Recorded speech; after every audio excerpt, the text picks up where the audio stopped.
To be human is to push against constant friction. The baseline of existence is a daily, relentless struggle, wearing down the body and the mind.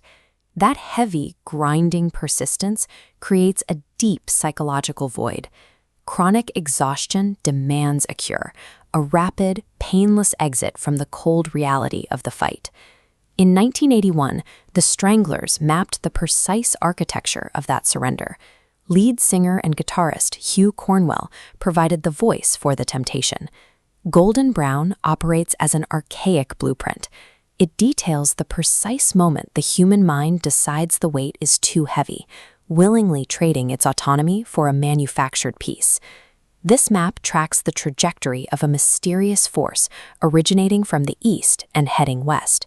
It presents itself to the exhausted mind as an exotic antidote to human suffering. The initial seduction is entirely tactile. It has a texture like sun.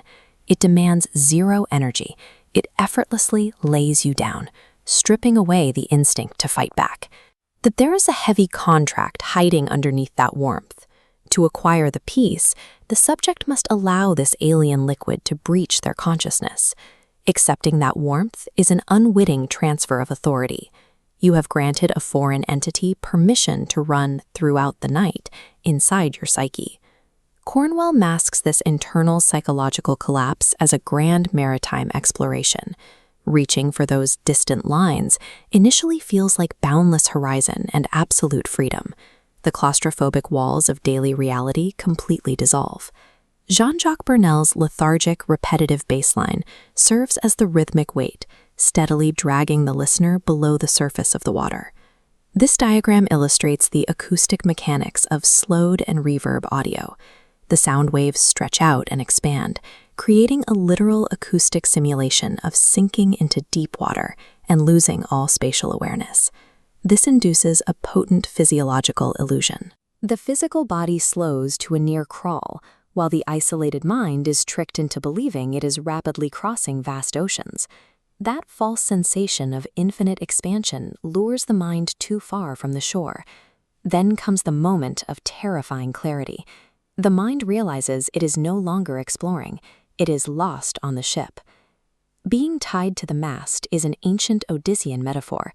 You get to hear the siren's song and survive, but the explicit cost is total immobilization. The power dynamic completely inverts. The euphoric warmth usurps the role of captain. When the force takes both my hands, the loss of agency is absolute. The passenger can no longer steer their own fate. The pact reveals itself as a trap. The subject willingly hands over their physical control and their free will purely to survive the overpowering euphoria they invited in. The violent storm of the daily fight is finally gone. In its place rests a heavy, paralyzing calm. This chart shows the erratic, jagged struggle of daily life, flattening out into a smooth, constant state.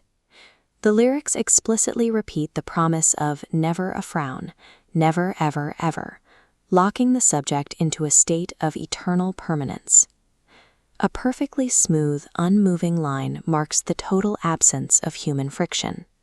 It is also the exact physiological measurement for the absence of life itself. The lyrics note this temptation stretches through the ages, tracking an ancient and recurring human vulnerability. The ultimate painless utopia we naturally crave exacts a devastating toll. The total eradication of suffering requires the absolute sacrifice of freedom. The peace promised by the deep ocean and the golden light is a one-way voyage. Once you fully surrender to the deep, you can